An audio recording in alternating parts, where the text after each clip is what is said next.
तेरे ऊपर आसक्त था, तेरे वियोग में मैं इतना दुखी होता था। पार्वती ने कहा कि फिर भी आपने मुझे ये मंत्र क्यों नहीं दिया जिससे मैं मरती नहीं और आपके साथ ही रहती। तब भगवान शिव ने कहा कि ये मंत्र ऐसे नहीं दिया जा सकता, जब तक जिज्ञासा प्रबल ना हो इस मंत्र के बताने का कोई लाभ नहीं बताने वाले को, बल्कि पाप ही लगता है। अब जैसे एक सीप होती है जिससे मोती बनते हैं, एक जीव होता है समुद्र में, उसका ऊपर का जो बॉडी होता है वो बहुत सख्त होता है और छोटा सा सीप होता है, और वो जिस समय समुद्र के अंदर एक ऐसा वातावरण बनता है उसको प्यास लगती है और वो समुद्र के जल को ग्रहण नहीं करती, वो ऊपर आ जाती है सतह पर, पानी के ऊपर की सतह पर। और जब स्वाति नक्षत्र की ऊपर से कोई बूंद आसमान से उसके मुख पर गिर जाती है उस समय, तो उस बूंद से जब मुंह खुला हो सीप का, उसकी डिमांड होती है उस बूंद की, आसमान के पानी की बूंद की, और उसमें मुंह खुला हो और उसमें वर्षा हो रही हो, तो मुंह खुले हुए पर एक ही बूंद पर्याप्त है उसमें मोती बनाने के लिए, और मुंह खुला ना हो और सीप बेशक ऊपर सतह पर जल के ऊपर घूम रही हो, चाहे सारा सामन बरस जा, उस मोती नहीं बन सकता क्योंकि उसका मुंह खुला नहीं है। तो ऐसे ऊपर बगैर मुंह खुले और उस बूंद की कोई वैल्यू नहीं है, व्यर्थ जाती है। ठीक इसी प्रकार भगवान शिव ने बताया कि आपके अंतःकरण का मुंह खुला नहीं था, आपके अंदर ये जिज्ञासा उत्पन्न नहीं हुई थी, इसकी डिमांड नहीं हुई थी। और आज नारद जी ने आपके अंदर ये प्रेरणा पैदा करके आपके अंतःकरण की वो डिमांड प्रेरित कर दिया, आपको आपकी प्रबल इच्छा होगी। अब ये मंत्र दूंगा पार्वती तो तेरा काम करेगा। पहले मैंने बहुत बार कोशिश की थी कि आपको ये मंत्र दूं, लेकिन आपने तो कान्ना पे कटाली सारी बात, और कभी भी नहीं आपने भक्ति करने की सोची भी नहीं। अगर आप मेरे ज्ञान को सुनती तो मैं ये मंत्र आपको प्रेरित करके ये मंत्र भी देता, लेकिन ये ऐसा अनमोल मंत्र है, बगैर जिज्ञासु के और प्रबल इच्छा हुए बिना ये देना व्यर्थ होता है। इसलिए मैंने आपको मरते हुए भी देखा, मैं रोता भी था, डकराता था, टक्कर मारता था, लेकिन ये अनमोल वस्तु दे नहीं सकता था। तो पुण्यात्माओं, उस मंत्र को कितना कॉन्फिडेंस रखा गया था भगवान शिव के द्वारा। पार्वती के अतिरिक्त उन्होंने किसी को ये मंत्र फिर खोला भी नहीं। अब पार्वती से कहा कि इस मंत्र को मैं उस स्थान पर दूंगा कोई अन्य जीव जंतु ना सुन ले। तो वो कहाँ ले गए उनको? वहां ले गए जहां आज अमरनाथ नाम से स्थान प्रसिद्ध है। वहां एक उस स्थान पर एक सूखा वृक्ष था, सूखा वृक्ष खड़ा था, उसके पत्ते नहीं थे, टहनी अवश्य खड़ी थी, पत्तों रहित सूखी, और उसकी एक खोगड़ माने वृक्ष के अंदर एक उसके तने में एक सुराख बन जाता अपने आप ही कुदरती, और उसमें एक मादा तोते ने अंडे दे रखे थे, उत्पन्न कर रखे थे। एक तोते के अंडे थे उसमें, क्योंकि अगर कोई हरे वृक्ष के नीचे बैठते हैं तो कोई ना कोई पक्षी भी आकर बैठ सकता था, दिखाई नहीं देता, इसलिए ऐसे सूखे वृक्ष के नीचे बैठे जाकर कि कोई पक्षी भी निकट आएगा तो पता लग जाएगा। तो उससे पहले भगवान शिव ने अपने दोनों हाथों को ऐसे जोर से बजाया 3 बार, और इतना भयंकर नाद हुआ, आसपास के पक्षी और पशु सैकड़ों किलोमीटर दूर उड़कर चले गए, इतने भयभीत हो गए। और जो अंडे थे वो भी बच्चे बनकर उड़ गए। एक अंडा वो खराब था, डिफेक्टिव था, वो वहाँ रह गया। अब पुण्यात्माओं देखना, ये है कंप्लीट स्पिरिचुअल नॉलेज, ये संपूर्ण अध्यात्म ज्ञान है। अब आप देखते हो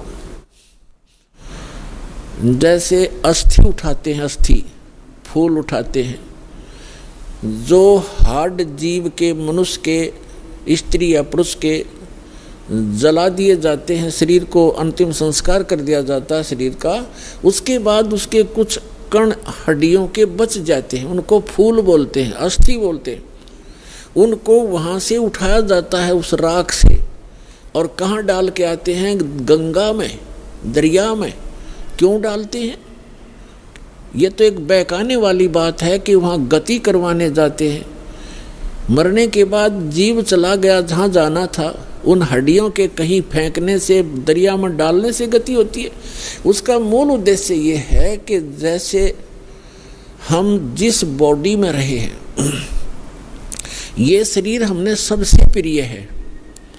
इंसान कोई रोगी हो जाता है, रोग भयंकर होता है, उसमें बहुत इलाज करवाना पड़ता है, तो अपने मकान और ज़मीन को भी बेचकर इस शरीर को सुरक्षित रखना चाहता है। ये कितना प्रिय होता है। और इसको छोड़कर जब ये प्राणी जाता है, पहले ये ऊपर ले जाया जाता है, वहाँ तपस्शिला पर इसको भूना जाता है, इसके अंदर से गंध निकाल कर फिर इस जीव को फेंक दिया जाता है। ये आकाश मार्ग से आकर धर्मराज के दरबार में पंक्ति में खड़ा हो जाता है। इस प्रोसेस में इसको 10-12 दिन लग जाते हैं, इसलिए 13वें दिन ये वापस आ जाता है जहाँ इसने गधा बनना है, कुत्ता बनना है, सूअर बनना है या भूत बनना है, उस लाइन में फिर लग जाता है। तो ये प्रेत बन जाते हैं अधिकतर, भूत पूज कर भूत बनेंगे। तो हम सब भूतों की पूजा ही करते थे। तो प्रेत बनकर आता है कहाँ? अपने घर में। घर से फिर अपने शरीर को खोजता है, मेरा शरीर कहाँ, उसमें प्रवेश करूं। फिर वो वहाँ से चलता चलता जाता है, क्योंकि एक फिल्म सी बनी होती है, वो फिर वहाँ जाता है जहाँ उसका अंतिम संस्कार किया होता है। तो वहाँ अगर वो अस्थि नहीं उठाई जाती है तो वो जीव उन अस्थियों को चिपक जाता, मेरी है, ये मेरी है, उनका चिपका रहता वहाँ पर। और उन्होंने, जिन गुरुओं को ज्ञान तो था नहीं, उन्होंने सोचा कि ये अस्थि अगर यहाँ से उठा कर और कहीं फेंक आवें, दरिया में डाल दें, तो ये उस प्रेत का हाथ ना लगे, वो यहाँ चिपक कर ना बैठे इन शमशान घाट में, यहाँ गांव में ना रहे, कहीं और चला जा। इसलिए उसको उठाकर उनकी अस्थियों को जल प्रवाह कर देते हैं। वहाँ डालने के बाद फिर इसको पता ही नहीं लगता वो कहाँ गई। इनका ये उद्देश्य होता है कि वो वहाँ से जगह छोड़ जावे, उनकी खोज में उड़ा गंगा किनारे धक्के खाता रहे। तो पुण्यात्माओं, ये अस्थि उठाने की ये प्रक्रिया यहाँ से चली है। और इसे उठाओ या ना उठाओ, ये कोई फायदा नहीं, उसमें कोई लाभ या हानि नहीं है उस जीव को जो चला गया शरीर को छोड़कर बाद की क्रियाओं से। अब ऐसे ही जैसे आपको बहुत बार बताया है कि इस प्राणी को मानव शरीर 2 प्रकार से प्राप्त होता है। एक तो 84 लाख योनियों को भोग गए, एक टर्न वाइज एक मानव शरीर कंपल्सरी प्राप्त होता है। और दूसरे प्रकार का वो होता है जो शुभ संस्कारों से लगातार भी कई मनुष्य जीवन आपके पूर्व जन्म के पुण्य संस्कारों से हो जाते हैं। तो एक सुखदेव नाम के ऋषि हुए, फिर वो बाद में उनकी आत्मा 84 लाख योनियों को भोगती भोगती, और तोते का संस्कार था उसका। अब तोते में उसका इतना ही संस्कार था कि उस गंदे अंडे में ही उसकी वो अंडा उसके निमित्त था वो अंडा। जैसे गर्भ में ही कई बच्चे मर जाते हैं, तो उनका उतना ही संस्कार होता है उस मनुष्य जीवन का। तो वो पूरा कर लिया उसने, एक मनुष्य जीवन, गर्भ में मर जाना, बाहर आते ही मर जाना, इस तरह। अब उसका संस्कार था इतना ही कि उस अंडे में उसकी आत्मा आई और अंडा गंदा हो गया। अब उसके बाद भी वो उसका चिपका रहा कि मेरा है, वो आत्मा वही रही और बाकी अंडे जो स्वस्थ थे भगवान शिव के अपनी जो धारणा से कि आसपास कोई अंडा हो वो भी स्वस्थ हो जाए, तो वो उस ताड़ी बजाने से अंडे बच्चे बनकर और पक्षी बनकर उड़ गए। अब वो संस्कार था उसका ऐसा ही निर्धारित था कि वहाँ भगवान शिव कथा सुनावेगा पार्वती को, और उसके संस्कार से फिर वो परमात्मा, क्योंकि कोई भी ज्ञान उपदेश दिया जाता है पहले सत्संग किया जाता है, तो भगवान शिव ने पार्वती को पहले उस अमर परमात्मा की कथा सुनाई कि कोई ऐसी शक्ति है, इनको वैसे ज्ञान नहीं लेकिन वेदों से जैसा इनको ज्ञान प्राप्त हुआ तो ये बता रहे थे कि पार्वती उस परमात्मा की भक्ति करनी चाहिए, उस भगवान की भक्ति से जीव का मोक्ष होता है। और मानव शरीर, इन देवताओं को भी ये मानव शरीर माना जाता है, और मानव शरीर ये भगवान की साधना उपासना के लिए ही प्राप्त होता है। और फिर वो बताने लगे कि ध्यान लगाओ, मैं बताता जाता हूँ, जहाँ टारगेट मैं आपको बताऊँ आपकी सुरती वहीं पहुँचे। क्या बताया कि मूल कमल जो गुदा के पास है, रीढ़ की हड्डी के अंदर की तरफ, उसमें गणेश जी का वास है और उसका किलियम जाप है, और ऐसे इसको ऐसे ऐसे बोल है। फिर बताया कि उससे 2 उंगल ऊपर सावित्री और ब्रह्मा जी का कमल है, उसका ये मंत्र है।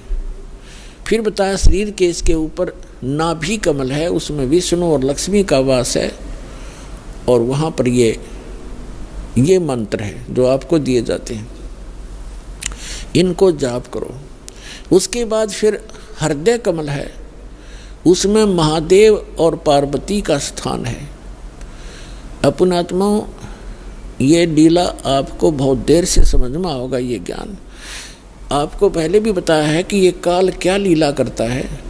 ये एक ब्रह्मांड के सर्वोपरि शिखर में, चोटी में, वहाँ 3 स्थान बनाकर रहता है, और वहाँ 3 ही रूप धारण कर लेता है, और वहाँ इस दुर्गा के ये 3 ही रूप बनाकर अपने साथ रखता है।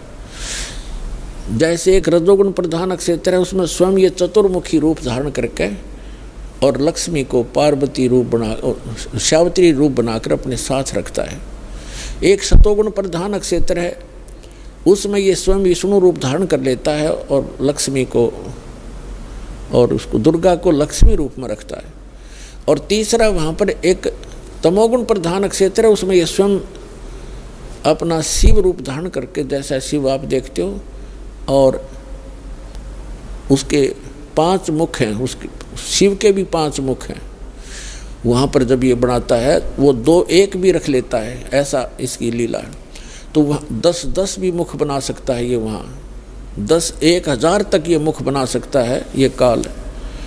तो वहाँ ये शिव रूप में रहता है और दुर्गा को पार्वती रूप में रखता है। तो जो हमारे कमलों के अंदर जो हमने जो दिखाई देंगे देवता, वो वही उसी का रिफ्लेक्शन दिखता है। और वहाँ के इन स्थानों के इंचार्ज ये इनके पुत्र होते हैं, जहाँ इनके कार्यालय हैं, जैसे शिवपुरी है, विष्णुपुरी है, ब्रह्मापुरी है, ये अलग हैं, और वहाँ पर रिफ्लेक्शन उसका ही आता है। और वहाँ जो जीव इस मंत्र की साधना करते हैं, उनकी साधना का अकाउंट ये इसके पुत्र रखते हैं। जैसे हम ब्रह्मा जी और सावित्री का जाप करते हैं, तो वो अकाउंट इनके पास जाएगा, अकाउंट यही रखेंगे ये ब्रह्मा विष्णु महेश ही अलग से। तो पुण्यात्माओं, ये PhD का मार्ग है, धीरे धीरे आपको समझ में आएगा। तो यहाँ शिव बता रहा है कि हृदय कमल में शिव और पार्वती का स्थान है, इसके ऐसे 12 पंखुड़ियाँ हैं, इसका ये मंत्र है। फिर कंठ कमल में देख, ये दुर्गा का स्थान है, और इसमें इतने कमल हैं, 16 कमल, 16 पंखुड़ी हैं, और इसका ये मंत्र है। तो ऐसे जब वो जाप करती हुई जा रही थी, फिर कहा कि त्रिकुटी में की तरफ चलो पार्वती। अब ज्यों ही वो ऊपर को उठी, यहाँ से समाधिस्थ हो गई वो, क्योंकि पुण्यात्माएं जो होती हैं उनका शरीर एक बहुत कोमल होता है, उनमें इतने विकार नहीं होते जैसे हम कलयुग में आ गए। सतयुग में क्या था, सतयुग में प्रत्येक व्यक्ति कोई भी था, जन साधारण भी और ब्राह्मण गुरु भी, उनकी समाधि तुरंत लग जाया करती थी, क्योंकि शरीर इतना पिछले पुनः संस्कारों से इतना कोमल होता था, इतना स्वच्छ होता था, अंदर से सब नसें सब वो उनका साफ होता था, बहुत आसानी से समाधि लग जाती थी। तो ऐसी वो देव स्वरूप शरीर था पार्वती का, तो स्वयं उनका एकदम समाधि लग गई। वो अंदर सुरती उसकी कमलों में चली गई और उन कमलों में घुसकर वो नज़ारा देखने लगी। अब जैसे पुण्यात्माओं आप सिनेमा देखने जाते थे पहले, अब तो नहीं देखेंगे हम, पहले सिनेमा देखने जाते थे 3 घंटे, 3 घंटा का न्यू पता नहीं चला था किस में गए, क्योंकि कभी कुछ देख रहे हैं, कभी कुछ देख रहे हैं, कभी कुछ देख रहे हैं, 1 सेकंड में वो होया पावा था, ख़त्म होगी भाई। और बस स्टैंड पे बस की इंतज़ार कर ले, 10 मिनट में 20 बार उठेगा, 10 बार बैठेगा, आई किसी आई। तो इस तरह हम जो समाधिस्थ ऋषि परमेश्वर कबीर जी एक झोंपड़। अब जैसे पुण्यात्माओं आप सिनेमा देखने जाते थे, अब जैसे पुण्यात्माओं आप सिनेमा देखने जाते थे पहले, अब तो नहीं देखेंगे हम, पहले सिनेमा देखने जाते थे 3 घंटे, 3 घंटा का न्यू पता नहीं चला था किस में गए, क्योंकि कभी कुछ देख रहे हैं, कभी कुछ देख रहे हैं, कभी कुछ देख रहे हैं, 1 सेकंड में वो होया पावा था, ख़त्म होगी भाई। और बस स्टैंड पे बस की इंतज़ार कर ले, 10 मिनट में 20 बार उठेगा, 10 बार बैठेगा, आई किसी आई। तो इस तरह हम जो समाधिस्थ ऋषि होते थे, इनकी काल रोल मारा करता, इन मूर्ख बनाया करता। जैसे किसी भी एक कमल में ये प्रवेश कर गए, एक कमल जैसे टीवी चैनल में कोई चैनल ऑन कर लिया और उसमें जो भी नज़ारे हैं वो यहाँ से बिल्कुल हटकर हैं, और वो ऐसे दृश्य हैं यो मन देखता देखता दंग रह जाता है, इसको पता नहीं चलता कितना समय बीत गया। तो इस प्रकार वो काफ़ी समय तक ये नज़ारे देखा करते, मोक्ष नहीं हुआ इनका। तो जो दास आपको कंसेप्ट क्लियर करने जा रहा है, इस प्रकार पार्वती का कोई चैनल ऑन हो गया और उस चैनल में वह घुस गई, लागी सिनेमा देखने। अब जब सुरती चली जाती है दूर, तो आभास शरीर को नहीं होता। जैसे हमने कई बार देखा कि बातें कर रहे होते हैं बस स्टैंड पर, और कुछ जो हमें नहीं ज़रूरत जिन व्हीकलों की, जैसे हम इंतज़ार कर रहे हैं बस की, अरे कोई ट्रक आ गया और उसके हमारे पास से गुजर गया हॉर्न देता हुआ, हमें पता भी नहीं वो हॉर्न कब देकर बजा के चला गया। हम इतने उन बातों में मगन हो गए, इतनी सुरती हमारी वहाँ से हट गई। तो ऐसे पार्वती की सुरती हट गई और शिव जी बता रहे थे कि ऊपर देखो मूल कमल में आपको ऐसे दिखाई देगा, हृदय कमल में ऐसे दिखेगा। तो पार्वती की समाधि लगी, किसी कमल में पहुँच गई, वह घुस गई उसमें, वह सैर सपट्टे कर रही। उधर से वो गंदा अंडा जो था तोते का, वो स्वस्थ हो गया भगवान की चर्चा सुन के, और एक महापुरुष के मुख से वो जल्दी असर करती है। तो उसी समय वो स्वस्थ होकर अंडे से बाहर निकल कर बच्चा भी बन गया तोते का। और वो तोता फिर भगवान शिव बता रहे हैं कि ये मंत्र जाप करो, इसको ऐसे ऐसे जाप करो, किलियम किलियम जपो गौरा, सुन मंडल में पहुँचा बोरा। इस प्रकार फिल्म प्रकरण है, फिर बताएंगे। और ऐसे हरियम हरियम जपो, तो सारा बता रहा था। तो वो वो बता रहा था, पहले तो पार्वती कह रही थी हाँ ऐसा ऐसा है, हाँ जी हाँ जी। तो फिर तोता लग गया कहने हाँ जी। अब पार्वती तो समाधिस्थ, भगवान शिव ने अला के देखा हुआ तो समाधिस्थ हो रही है, और हाँ जी की आवाज़ कहाँ से आ रही है। तो जब उसने देखा कि अवश्य यहाँ कोई व्यक्ति है, इधर उधर देखा, तो तोते ने सोचा है भी शिव जी पकड़ेगा, तेरी टिटवी दाबेगा।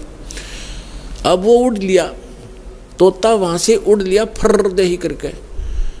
अब शिव जी ने देखा कि इसने मेरा मंत्र प्राप्त कर लिया, और तोता बड़ा बदमाश होता है, यो किताब बोल लेगा इसने। और ये ऐसे बताने से किसी व्यक्ति के हाथ लग गया, जैसे ये राक्षस क्यों बन गए, जो साधना करते थे मर्यादा तोड़ गए, सब विकार करने लगे, और उस भक्ति की से उसमें सिद्धियाँ उतनी ही आ गई जो देवताओं में थी, लेकिन उनके कर्म बिगड़ गए, तो वो बराबर की शक्ति युक्त हो गए और दुखदायी एलिमेंट बन गए। इसलिए इन मंत्रों को अभी तक हम गुप्त रखते हैं कि एक आम जो बगैर किसी अधिकारी के इसको दिया नहीं जा सकता, ये हानि कर सकता है, फिर आम समाज के लिए भी दुखदायी बन जाता है। तो ये कारण था कि जनसाधारण कहते हैं भाई ये मंत्रों को तुम्हारे गुरुजी गुप्त क्यों रखते हैं। अब उनको क्या पता, जगत को भगत की मर्यादाओं का ज्ञान नहीं होता, तो श्रेयाम सार्वजनिक क्यों नहीं करते, वो सबको क्यों नहीं बताते। कोई बात है, अब आपके पास 20 लाख रुपये हैं तो बांट देना सबको, खड़ा होगा गली में बांट दे, 10-10 रुपये, 100-100, 500, 1000-1000, जब तैਨੂੰ कहेगा कौन से बेटे ने दूँ तो उनसा ठीक ठाक रखे, खराब ना कर दे। तो ये एक अनमोल धन है, ऐसे नहीं बांटा जाता। तो भगवान शिव पीछे पीछे और तोता आगे आगे, दोनों में सिद्धि, उस मंत्र से वो भी मंत्रित होकर के सिद्धि युक्त हो गया और वो भाग लिया। आगे तोते का शरीर छोड़कर वेद व्यास की पत्नी ने जमाई ली, उसके माध्यम से वो सूक्ष्म रूप से गर्भ में पहुंच गया। और जब उनका मिलन हुआ पति पत्नी का, तो उस समय उसमें बॉडी धारण कर ली वेद व्यास और उसकी पत्नी से, और गर्भ में रहा। तो भगवान शिव आए पीछे पीछे और कहा कि पार्वती, वो व्यास की पत्नी, तेरे पेट में मेरे ज्ञान का चोर है, मैं इसे मारूंगा। तो उसने कहा कि क्यों मारोगे, क्या गुस्ताखी कर दी, यदि कोई जीव, मुझे तो मालूम नहीं, आप तो अंतर्यामी हैं भगवान, आपने को पता होगा क्या बात होगी कि इसने मेरा अमर मंत्र चुरा लिया, सुन लिया, और ये अमर हो गया, और कहीं ये किसी और को बताओगा, इसलिए मैं इसे खत्म करूंगा, मारूंगा। तो व्यास की पत्नी कहने लगी, बोले नाथ, एक तरफ तो आप कहते हो ये अमर हो गया, अमर हो गया तो आप मारोगे कैसे इसको। तो शिव जी वहां से आ गया कि भाई बात तो ठीक है, गर्भ में ऐसे साधक को हानि नहीं पहुंचा सकता, जो पूर्व जन्म के कुछ संस्कारी होते हैं वो गर्भपात से मरण नहीं होता उनका। और फिर व्यास जी और उसकी पत्नी भी साधक थे, तो साधक को कोई भी देव जो हानि नहीं पहुंचा सकता। तो भगवान शिव वापस आ गया। अब कहने का भाव ये है दास का कि पार्वती जी को वो मंत्र मिला भगवान शिव से, कहाँ, जहाँ पर आज हम एक अमरनाथ का मंदिर मानते हैं, अमरनाथ मानते हैं, और वहाँ अपने कल्याण के लिए हम वहाँ दर्शनार्थ जाते हैं कि हमारा मोक्ष हो जाएगा। अमरनाथ पर जाने से नहीं, अपने आत्माओं वो मंत्र से मोक्ष हुआ पार्वती का, उस अमरनाथ से नहीं। अमरनाथ एक स्थान है जहाँ पार्वती जी को वो अनमोल मंत्र प्राप्त हुआ था। अब इस दास के पास वो कंप्लीट स्पिरिचुअल नॉलेज है, वो अमर मंत्र है। ये अमर मंत्र जो भगवान शिव ने पार्वती जी को दिया, ये तो इतना अमर है, जब तक शिव रहेगा पार्वती की मृत्यु पुनः नहीं होगी, और एक दिन पार्वती भी मरेगी, शिव भी मरेंगे, ये अविनाशी नहीं है। श्री इसका प्रमाण है श्री देवी भागवत 3रा स्कंद सचित्र मोटा टाइप 3रे स्कंद में गीता प्रेस गोरखपुर से प्रकाशित के 123 पृष्ठ पे भगवान विष्णु स्वयं कहते हैं, अपनी माता की स्तुति करते हैं दुर्गा की, तुम शुद्ध स्वरूपा हो, ये सारा संसार तुम्ही से उद्भासित हो रहा है, मैं ब्रह्मा और शंकर आप ही के कारण हम वर्तमान हैं, और हमारा तो आविर्भाव माने जन्म और त्रोभाव माने मृत्यु हुआ करता है, हम अविनाशी नहीं है। अपने आत्माओं, जैसे इस दास से मंत्र आप जी को बरवाला के पुराने आश्रम में मिला है, तो उसके लिए वो पुराना आश्रम अमरनाथ है जहाँ वो मंत्र मिला आपको। अब उस बरवाला आश्रम में माथा टेकने तो नहीं, उस मंत्र के जाप करने से आपका मोक्ष होगा। और वो मंत्र आपको ये दास कहीं भी मिल जावे, जैसे घर घर जाया करते थे हम, वो घर में मंत्र देते थे, तो उनके लिए वो स्थान है वो अमरनाथ, जहाँ ये मंत्र मिला था। उस अमरनाथ उस अमर मंत्र के मिलने वाले स्थान से मोक्ष नहीं, चाहे मत्था टेको चाहे ना टेको, उस मंत्र के जाप से मर्यादा में रहते हुए साधना करने से आपका मोक्ष होगा। जैसे पहले हम नगर नगर में जाकर सत्संग करने लगे थे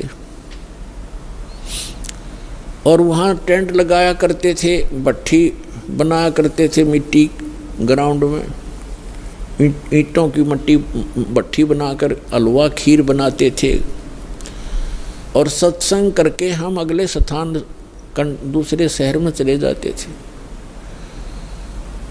तो जैसे हम एक बार करनाल के अंदर सत्संग करके चले गए, हम चले गए हिसार में आ गए, तो जिस भक्तों ने वहाँ नाम लिया था तो उनके लिए वो करनाल का वो मैदान अमरनाथ है।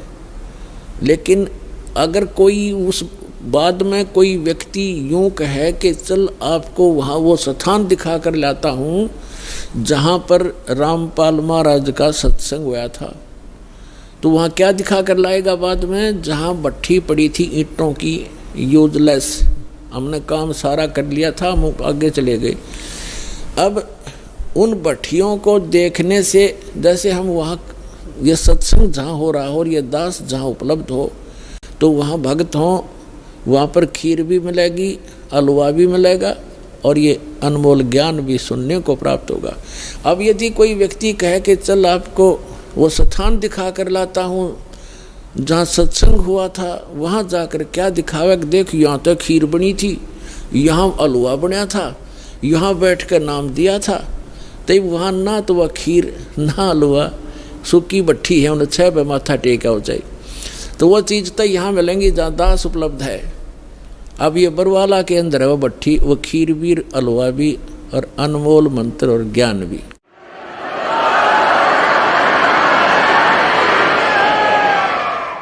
इस प्रकार जितने भी हमारे ये तीर्थ हैं, ये पवित्र यादगारें तो हैं कि यहाँ ऐसी घटनाएं घटी थी, ये केवल यादगार हैं, लेकिन वहाँ जाने से जीव को पाप के अतिरिक्त कुछ नहीं मिलेगा।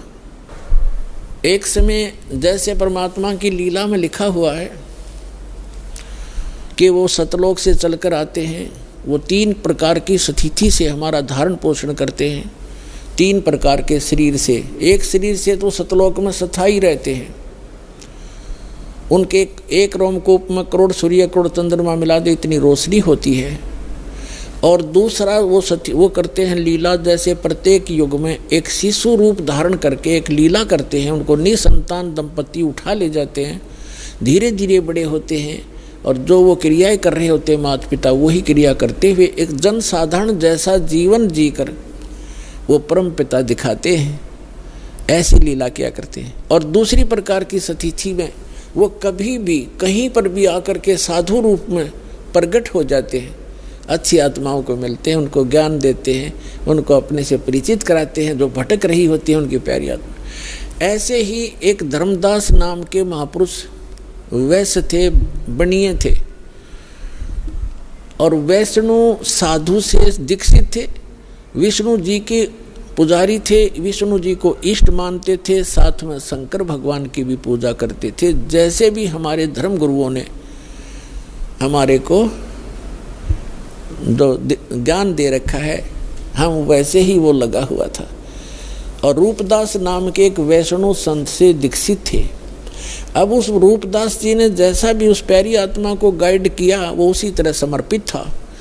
उसने बता रखा था रूपदास जी ने कि 68 तीर्थ करने चाहिए, अमरनाथ 4 धामों को भी अवश्य वहाँ जाना चाहिए, एकादशी का व्रत करो, हरे राम हरे कृष्ण और भोलेनाथ शंकर भगवान का इसका जाप करो, ओम नमः शिवाय आदि।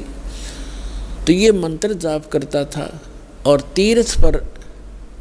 तीर्थ भ्रमण के लिए वो चले वहाँ से।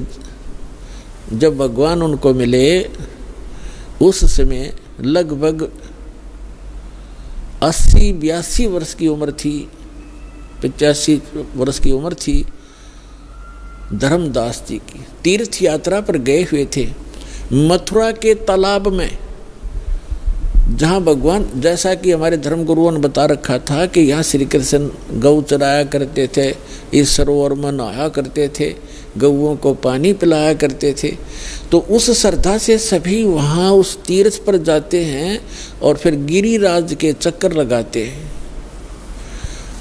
अपने आत्माओं, ये भोली आत्मा ये तो कहती हैं कि रामपाल तो हमारे देवी देवताओं को, धार्मिक तीर्थों को जो है सब अच्छे नहीं बताता। अब विचार करो, जिस गिरिराज यानी गोवर्धन पर्वत की आप महिमा गाते सुनाते हो, उसकी लीला क्या है। जैसे धर्मदास जी को परमात्मा मिले, फिर उनसे पूछा कि आप, ये लंबी वार्ता है, समय थोड़ा है, लेकिन आज जो दास बताना चाहता है कि तीर्थों पर और इन ऐसे यादगार स्थानों पर जाने से जीव का मोक्ष नहीं और केवल पाप ही होते हैं, पुण्य नहीं। क्योंकि पुण्य तो इसलिए नहीं कि शास्त्र, वो श्रीमद् भगवद गीता में वर्णन नहीं उसका, और जो शास्त्र में वर्णित साधना नहीं है वो अध्याय नंबर 16 के गीता के मंत्र 23 में स्पष्ट ही कर दिया है कि शास्त्र विधि को त्याग कर जो मनमाना आचरण करते हैं उनको कोई लाभ नहीं होता, ना सुख होता, ना गति होती, और ना ही उनको कोई सिद्धि प्राप्त होती, यूजलेस। तो धर्मदास जी को परमात्मा एक जिंदा महात्मा के रूप में मिले। पहले तो तालाब में नहाए, फिर विष्णु जी की एक मूर्ति शालिग्राम था, उसको नहाया धोया, नए कपड़े पहनाए, पुराने कपड़े धो कर सुखा दिए भगवान के। फिर धूप दीप दे करके उसको जो ऐसे धूप धाप दे कर लग गया गीता का पाठ करने। परमात्मा निकट से बैठ के 20-30 फुट की दूरी, 50 फुट की दूरी पे, और ध्यान से सुन रहे हैं, जैसे बहुत अच्छा लग रहा है। धर्मदास जी ने भी उस दिन एक अध्याय करा करता पाठ था, उस दिन 4-5 मोटे मोटे से 4-5 अध्याय सुना दिए। ये जान करके ये सामने बैठा एक मुसलमान हमारे धार्मिक ग्रंथ ज्ञान से कितना प्रभावित है। जब सारा कुछ सुना लिया, जो भगवान निकट आकर बैठ गए और कहा, हे महात्मा जी, मैं भटकी हुई आत्मा हूँ। देखो पुण्यात्माओं, हमारे पिता ने हमारे तक पहुँचने के लिए कितना कैसे छल-छिद्र करने पड़ते हैं, क्योंकि काल ने हमारी इतनी बुद्धि खराब कर दी इस गलत ज्ञान से, और यह झूठे सुख में इतने रंग दिए। ब्रह्मा विष्णु महेश को इष्ट मानकर हमारी पूजा में, इनकी पूजा में दृढ़ कर दिए। तो अपने आप को एक दास कहते हैं, अज्ञानी कहते हैं, और उस जीवात्मा को विद्वान कहते हैं, महापुरुष कहते हैं और महाराज कहते हैं, क्योंकि वो वैष्णव परंपरा से दीक्षित हो गया था और चौथे आश्रम में चल रहा था, संन्यास ले चुका था लगभग, यानी संन्यास का मतलब भगवान की भक्ति में ही ज़्यादा रहता था। तो उसको कहते हैं भगवान के, हे महाराज जी, मुझे कुछ ज्ञान सुना, आपका बहुत अच्छा ज्ञान लग रहा था मुझे, लेकिन मैं समझ नहीं पा रहा था। तो फिर लगा धर्मदास जी ने बताया कि 68 तीर्थ करने चाहिए, रामकृष्ण का जाप करना चाहिए, ओम नमः शिवाय का जाप, यानी भगवान शिव की भक्ति करनी चाहिए। तो भगवान ने कहा कि मुझे आप अपना दीक्षा दे दो, मुझे, मैं कुछ भक्ति कर लूँ। तो धर्मदास जी ने कहा कि मैं दीक्षा देने का अधिकारी नहीं हूँ, और ऐसे कोई दीक्षा देने से कोई लाभ नहीं होता। मैं आपको अपने गुरुजी रूपदास जी से मिला दूंगा, आप उनसे दीक्षा ले लेना। और बगैर किसी आज्ञा से, अधिकारी से, ना दीक्षा लेने वाले को लाभ, देने वाले को पाप गणा। मैं नहीं कर सकता ऐसी गलती। तो तब तक परमात्मा ने कहा कि मेरी कुछ शंकाओं का समाधान कर दो, ताकि मैं आपके गुरुजी के पास जाकर दीक्षित हो सकूं। ये क्या बताने लगा धर्मदास कि हम कोई जीव हिंसा नहीं करते, हम कोई जीव हिंसा नहीं करते, हम तो वैष्णव साधु हैं, हम मांस वास नहीं खाते। तो परमात्मा ने कहा कि देखो, आप यहाँ क्या क्रिया की आपने, कि गिरिराज का एक पूरा चक्कर लगाया मैंने, इस गोवर्धन का चक्कर लगाया है, और आज यहाँ रुका हूँ और इस भगवान के ये धाम है, ये तीर्थ है मथुरा का, इसमें स्नान किया है। इसमें स्नान करने से बड़ा पुण्य होता है, बड़े इसमें लाभ होता है, मोक्ष होता है, और गिरिराज का जो चक्कर लगाने से जीव का कल्याण होता है। परमात्मा बोले कि आप गीता को सत्य मानते हैं? हाँ जी मानता हूँ। आप नाम क्या जपते हो? हरे राम हरे कृष्ण कृष्ण कृष्ण हरे हरे, राधे राधे श्याम मिला दे। क्या ये मंत्र गीता जी में है कि नहीं? जो गुरु मंत्र दे दे उसी से लाभ होगा। गीता अध्याय नंबर 16 के श्लोक नंबर 23 में लिखा है कि शास्त्र विधि को त्याग कर, आप ही पढ़ रहे थे अभी, भगवान ने कहा जो मनमाना आचरण करते, अपनी मनमुखी जो मंत्र जाप करते हैं वो यूजलेस है, ना उनको सुख होता है, ना कोई गति होती है, ना उनको कोई सिद्धि प्राप्त होती। आप तो गीता को पढ़ते हो, करते हो इसके विपरीत हो, आप विधान तोड़ रहे हो। और गीता का ज्ञान किसने बोला? महात्मा परमात्मा ने कहा कि श्री कृष्ण जी ने बोला। अच्छा, श्री कृष्ण श्री कृष्ण कौन है? कि विष्णु जी। विष्णु जी की मृत्यु होती है कि नहीं? वो तो अजरो अमर है, वो परमात्मा सर्वशक्तिमान। अच्छा, गीता जी का ज्ञान दिया श्री विष्णु कहो चाहे श्री कृष्ण कहो, आपके शब्दों में। हाँ जी, हाँ जी। तो गीता अध्याय नंबर 4 के श्लोक नंबर 5 और 9 में आप ही पढ़ रहे थे।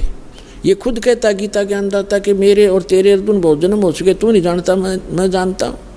दूसरे अध्याय के 12वें श्लोक में आपने पढ़ा, यानी परमात्मा ने ये संकेत में बताया कि अभी आप पढ़ रहे थे, वो खुद कह रहा है कि मेरी जन्म मृत्यु होती है। ये 10 श्लोक बता रहा है आपको। और 10वें अध्याय के दूसरे श्लोक में कहा कि मेरी उत्पत्ति को ना ये देवता जानते। स्तब्ध हो गया एकदम, जैसे सुन हो जाकर, और आप कहते हो ये अजरो अमर है। और ये खुद कहता 18वें अध्याय के 62वें श्लोक में कि यदि तूने पूर्ण मोक्ष चाहिए तो उस परमेश्वर की शरण में जा, उसकी कृपा से तो परम शांति को, सनातन परम धाम को प्राप्त होगा। वो परमात्मा कौन है उसके बारे में बताओ मुझे, तब मैं दीक्षा लूँ तुम्हारे से। तो नाराज हो गया भगवान, नाराज हो गया कौन? धर्मदास। कि तू आप तो हमारे देवी देवताओं को हे बताते हो, आप तो मुसलमान हो इसलिए। परमात्मा बोले मैं नहीं बताता, आप ये बताइए मुझे कि ये गिरिराज की आपने परिक्रमा की, ये कथा पर सुना दे मुझे। धर्मदास जी ने सुनाया ने, एक बार ना यहाँ देवी देवताओं की पूजा हुआ करती थी, और भगवान कृष्ण ने ये कहा कि इन देवी देवताओं की पूजा बंद करो, इंद्र की पूजा भी बंद कर दो, केवल एक परमात्मा की भक्ति करो। जिससे एक शुद्ध होकर के इंद्र ने इतनी जबरदस्त वर्षा कर दी, 96 मेघ माला, 96 करोड़ मेघ माला एकदम वर्षा दी, मूसलधार वर्षा होगी। तो भगवान शिव ने, कृष्ण ने इस गिरिराज को उठा लिया था हाथ पे, और सारे ब्रज की रक्षा कर ली, सारा इंद्र बरस लिया, सारा वर्षा हो ली, कोई खूब मुसलधार, लेकिन एक बूंद भी नीचे नहीं आने दी। इस गोवर्धन के ऊपर ही सोख दी भगवान ने। परमात्मा बोले थारी बुद्धि ले गए चोर। अब तेरे कृष्ण जी कहने लग रहे देवी देवताओं की पूजा मत करो, देवताओं के मुखिया इंद्र की भी पूजा छुड़वाई उन्होंने, और तब इन देवताओं के चपट रहे। और फिर मैं देवताओं की थारी बेइज्जती करता हूँ। और जिस जोड़ में तू ना आया, इसमें इसने तो छोड़ कर चले गए। श्री कृष्ण द्वारका में रहा करते थे, वहाँ जाओ न वहाँ गड्ढो तुम। अब वो द्वारका भी ना रही, वो समुद्र में डबो दी, इसलिए डबो दी थी कि यहाँ धक्के खाना होंगे ये बोली आत्माएं, मोक्ष होगा भक्ति से। अपने आत्माओं ये ज्ञान है, अभी तक हमने अज्ञान भर रखा था अपने अंदर। ये काफ़ी लंबी कथा, लेकिन शॉर्ट में जो दास बताना चाहता वो इतना ही है। फिर परमात्मा ने कहा कि आप कहते हो कि मैं कोई जीव हिंसा नहीं करते, आप कहाँ से चल कर आए हो? कि बांधवगढ़ से आया हूँ। कहाँ? मथुरा में। कितनी दूरी है, कितना डिस्टेंस है मथुरा और बांधवगढ़ का? धर्मदास जी ने कहा यानी 250-300 मील होगा। कोस, पहले कोस चलती थी, यानी 850 किलोमीटर डिफरेंस है मथुरा और बांधवगढ़ का। तो परमात्मा ने कहा किस साधन से आए आप? धर्मदास जी ने कहा मैं पैदल आया हूँ महात्मा भाई, पैदल आया हूँ जिंदा महात्मा जी, मैं पैदल आया हूँ। तो परमात्मा ने कहा वहाँ से लेकर इस मथुरा तक आपने कितने जीव मार दिए, गिनती नहीं हो। और इस तालाब में नहाए, इस मथुरा के इस तालाब में नहाए, ये लोटा पानी का भर के लाए हो आप, देख इसमें कितने जीव जंतु। ये तो इस 2 लीटर पानी में इतने, और उसमें जिसमें आप मल कर नहा रहे थे, कितने जीवों का कचूमर काट दिया धर्मदास, करोड़ों जीव मार दिए इतने। और इंतजार तुम कहते हो मोक्ष होगा, तुम तो पाप के भागी होगे। पृथ्वी ऊपर पग जो धारे है, करोड़ जीव एक दिन में मारे। कहते सत्य ब्राह्मण की है हत्या, जो चौका तुम देव नित्या। ब्राह्मण संस हत्या जो होई, जल स्नान करत हो सोई। अब जैसे आपके शास्त्रों में कहा है कि ब्रह्म हत्या का पाप बहुत भारी होता है, जीव हिंसा ब्रह्म, और जैसे जीव हिंसा ब्रह्म का होता है, वैसे भक्त को मारा जाए और जीव हिंसा होती है। तो कहते एक जो तुम ये खाना बनाने से पहले मिट्टी और गोबर से वो स्थान लीपा जाता था, और कहते हैं आपने जो ये चौका लीपा है जहाँ रोटी बनानी थी, इतने पोर्शन में 1000 करोड़ जीव मार दिए। कहते हैं कि पृथ्वी ऊपर पग जो धारे, करोड़ जीव एक दिन में मारे। जैसे आप सारा दिन घूमते फिरते हो, एक दिन में आप करोड़ों जीवों को नाश मार डालते हो। और कहते सत्य ब्राह्मण की है हत्या, जो चौका तुम देवो नित्या। जो नित्य तुम लिपा पोती करते हो, इसमें सत्य ब्राह्मण जैसी जीव हिंसा हो जाती है। और ब्राह्मण सेंस हत्या जो होई, जल स्नान करत हो सोई। इस तालाब में नहाते हो ना, इसमें इतने जीव मर जाते हैं, 1000 ब्रह्म हत्या का पाप तुम्हें लगता है। हरी भांति पृथ्वी के रंगा, अंत कोट जीव उड़े पतंगा। खान पान में दमन प्राणी, कैसे पाओ मोक्ष निशानी। तुम खाते हो पीते हो, इसमें भी जीव मरते हैं। आटा गूंदते हो, इसमें भी मरते हो। पोछा लगाते हो, इसमें भी मरते हैं। और तुम कहता है हम जीव हिंसा नहीं करते। अपनात्माओं के कहने का भाव ये है दास का कि उस तीर्थ पर जाने और आने में आपने जो पाप जीव मारे वो तो आपके बैड अकाउंट में, और पुण्य एक भी को नहीं, क्योंकि वो सदग्रंथों के विपरीत साधना है। शास्त्र विधि को त्याग कर वो मनमाना आचरण है। तो यहाँ आपके मन में ये शंका आवेगी। अच्छा, एक तो ये कंसेप्ट आज का जो सत्संग है, ये कंसेप्ट चल रहा है कि तीर्थ क्या है, ये अमरधाम वैष्णो देवी आदि कैसे बने, ये क्लियर हो गया। एक दूसरा ये था कि भगवान के दर्शन से नहीं मंत्र से मोक्ष होगा। जैसे भगवान, जैसे आप श्री कृष्ण जी, श्री विष्णु जी और श्री भगवान शंकर जी को भगवान मानते हो, जैसे पार्वती से ज़्यादा दर्शन शिव के कोई नहीं कर सकता। वह तो उसकी धर्मपत्नी थी, अर्धांगिनी थी, सबसे ज़्यादा दर्शन वो एक कराया करती, लेकिन मोक्ष नहीं था। उस मंत्र से मोक्ष हुआ। भगवान खुद वो परम अक्षर ब्रह्म 120 वर्ष तक भारतवर्ष की पृथ्वी पर काशी के अंदर रह कर चले गए, और करोड़ों व्यक्तियों ने दर्शन करे, लाखों ने। मोक्ष नहीं हुआ क्योंकि उनको वो मंत्र प्राप्त नहीं हुआ, उस योग्य वो हुए नहीं कि जिससे वो मंत्र प्राप्त कर लेते, जिससे मोक्ष होना था। तो वो मंत्र और वो समय अब आ गया पुण्यात्माओं। अब ये वो कलियुग का धन है आपके माता पिता जिनसे आपका जन्म हुआ, ऐसे समय में जो परमात्मा ने पूर्व निर्धारित किया हुआ था। अब वो समय आ गया है, वो कंप्लीट कोर्स आपको प्राप्त होगा और इस मंत्र से मोक्ष होगा जो आज दास के पास उपलब्ध है। इसको प्राप्त करो और अपना कल्याण कराओ।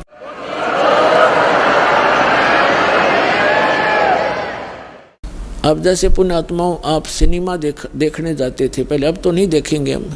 पहले सिनेमा देखने जाते थे 3 घंटे, 3 घंटा का न्यू पता नहीं चला था किस में गए, क्योंकि कभी कुछ देख रहे हैं, कभी कुछ देख रहे हैं, कभी कुछ देख रहे हैं। 1 सेकंड में वो होया पावा था, ख़त्म होगी भाई। और बस स्टैंड पे बस की इंतज़ार कर ले, 10 मिनट में 20 बार उठेगा, 10 बार बैठेगा, आई किसी आई। तो इस तरह हम जो समाधिस्थ ऋषि होते थे, इनकी काल रोल मारा करता, इन्हें मूर्ख बनाया करता। जैसे किसी भी एक कमल में ये प्रवेश कर गए। एक कमल जैसे टीवी चैनल में कोई चैनल ऑन कर लिया और उसमें जो भी नज़ारे हैं वो यहाँ से बिल्कुल हटकर हैं और वो ऐसे दृश्य हैं यो मन देखता देखता दंग रह जाता है, इसको पता नहीं चलता कितना समय बीत गया। तो इस प्रकार वो काफ़ी समय तक ये नज़ारे देखा करते, मोक्ष नहीं हुआ इनका। परमेश्वर कबीर जी एक झोंपड़ी में रहा करते थे, पूरा परिवार जो परमात्मा का, वैसे तो पूरा विश्व उसी के बच्चे हैं, उसी के पुत्र पुत्री हैं, लेकिन उस समय उन्होंने एक गृहस्थ विधि से परिवार नहीं बनाया था। परमात्मा के परिवार में कुल 5 सदस्य थे। एक तो नीरू और नीमा, ये 2 जिनको परमात्मा लहर तारा नामक तालाब पर कमल के फूल पर शिशु रूप में मिले थे, और एक स्वयं परमात्मा, और 2 एक लड़का एक लड़की, जिसका नाम, लड़के का नाम कमाल था, लड़की का नाम कमाली था। ये दोनों लड़का और लड़की परमात्मा ने मृत जीवित किए थे किसी विशेष परिस्थिति में। तो ये कुल परिवार था परमात्मा का। तो परमात्मा एक झोंपड़ी में रहा करते थे और एक जुलाहे का कार्य किया करते थे, कपड़ा बुनते थे, अपने हाथों से निर्वाह करते थे और तत्व ज्ञान का प्रचार भी करते थे, सत्संग भी करते थे और सतगुरु रूप में वो उपदेश भी दिया करते थे, दीक्षा भी देते थे और यथार्थ ज्ञान भी सुनाया करते थे। तो वो परमात्मा 600 वर्ष पहले आए थे और वो परमेश्वर की महिमा उन्होंने स्वयं ही अपनी महिमा आप ही बताई है कि चारों युग में मैं आया हूँ, प्रत्येक युग में। सतयुग में सत सुकृत कै टेरा, त्रेता नाम मुनींदर मेरा, द्वापर में करुणा में कहाया, कलयुग नाम कबीर दराया। परमात्मा कहते हैं चारों युग में मैं आया, और जो परमात्मा लीला किया ही करते हैं, अच्छी आत्माओं को मिलते हैं, उनको तत्व ज्ञान से परिचित कराते हैं, फिर अपने सतलोक में ले जाते हैं, वहाँ से फिर वापस छोड़ते हैं अपना साक्षी बना करके। कैसा है भगवान, कहाँ रहता है परमात्मा, कैसे मिलता है वो भगवान। तो ये सब अपनी प्यारी आत्माओं को बताते हैं परमेश्वर और उनको अपने से परिचित कराकर संसार में पुनः छोड़ देते हैं। फिर वो महापुरुष उस परमात्मा की आँखों देखी महिमा सुनाया करते हैं। उनमें से कौन कौन है जिनको दास जानता है, मुझ दास के नॉलेज में कलयुग के अंदर हैं। आदरणीय द्रवदास साहिब जी, आदरणीय मलुकदास साहिब जी, आदरणीय नानक साहिब जी, आदरणीय दादू साहिब जी, आदरणीय गरीबदास साहिब जी गांव छुड़ानी जिला झज्जर वाले, आदरणीय घीसा दास साहिब जी गांव खेखड़ा जिला मेरठ उत्तर प्रदेश वाले, आदरणीय स्वामी रामानंद जी काशी वाले। इन महापुरुषों को परमात्मा मिले और इन महापुरुषों ने परमेश्वर की महिमा आँखों देखी, बताई, अपनी अमृतवाणी में लिपिबद्ध करवाई। आज वो एफिडेविट हैं उस परम पिता की महिमा जो उन्होंने आँखों देखी थी। तो पुण्यात्माओं, परमेश्वर ने कहा है चारों युग में संत पुकारे, कूक कहा हम हेल रे, हीरे माणिक मोती बरसें, ये जग चुगता डेल रे। परमात्मा बताते हैं कि चारों युग में मेरे से परिचित मेरे संतों ने मेरे द्वारा बताई गई यथार्थ भक्ति विधि का डंडोरा पीटा, मुनादी करी, अनाउंसमेंट की खूब जोर जोर से और मैंने भी आकर के प्रत्येक युग में इस यथार्थ ज्ञान रूपी हीरे मोती लालों की वर्षा की, लेकिन हम पर विश्वास ना करके इन काल के दूतों, नकली आचार्यों, शंकराचार्यों और इन झूठे गुरुओं पर विश्वास करके पूरा मानव समाज वर्तमान में डले ढो रहा है, कंकर पत्थर कौड़ी इकट्ठी कर रहा है लाल के स्थान पर। अर्थात यथार्थ ज्ञान और यथार्थ भक्ति विधि ये तो है हीरे मोती और लाल यानी बहुमूल्य, इन ये हैं वास्तव लाभ देने वाले। और जो गीता अध्याय नंबर 16 के श्लोक 23 में कहा है कि शास्त्र विधि को त्याग कर जो मनमाना आचरण करते हैं, मनमानी पूजाएं करते हैं जो शास्त्रों में सदग्रंथों में विद्यमान नहीं है, तो उनको न तो कोई सुख होता है, न उनको कोई सिद्धि प्राप्त होती है और न ही उनकी गति होती है, अर्थात व्यर्थ, यूजलेस।